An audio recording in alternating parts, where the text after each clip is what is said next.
നിങ്ങളിൽ എപ്പോൾ വെറുപ്പ് ആക്റ്റീവ് ആവുന്നുവോ അത് നിങ്ങളുടെ ശരീരത്തുണ്ടാക്കുന്ന കെമിക്കൽ റിയാക്ഷൻസ് നിങ്ങളെ അസുഖങ്ങളിലേക്ക് കൊണ്ടുപോകുന്നു, ഡിസീസിലേക്ക് കൊണ്ടുപോകുന്നു, നിങ്ങളുടെ ജീവിതം ഈസി അല്ലാത്തൊരു തലത്തിലേക്ക് നിങ്ങളെ കൊണ്ടുപോകുന്നു, നിങ്ങളുടെ ശരീരത്തിലുള്ള അവയവങ്ങളെ നശിപ്പിക്കുന്നു, നിങ്ങളുടെ ഊർജ്ജ നിലയെ താഴേക്ക് പോകുന്നു.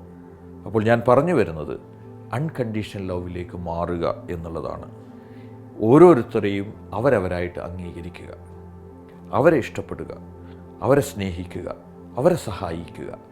ഇങ്ങനെ നിങ്ങൾ ചെയ്താൽ അവർക്ക് അവരിൽ നിന്ന് മാറ്റേണ്ട കാര്യത്തെ മാറ്റുവാൻ നമ്മൾ പ്രചോദനമായി മാറും, നമ്മൾ ഇൻസ്പിറേഷനായിട്ട് മാറും. അവർക്ക് അവരുടെ ജീവിതത്തിൽ വിജയമുണ്ടാക്കുവാൻ ഒരു കാരണക്കാരനായിട്ട് എനിക്ക് മാറാൻ കഴിയും. അതുകൊണ്ട് അൺകണ്ടീഷണൽ ലവ് ആണ് പ്രധാനം. വെറുപ്പത്തിൽ നിന്ന് നിബന്ധനകളില്ലാത്ത സ്നേഹത്തിലേക്ക് മാറാൻ കഴിയട്ടെ.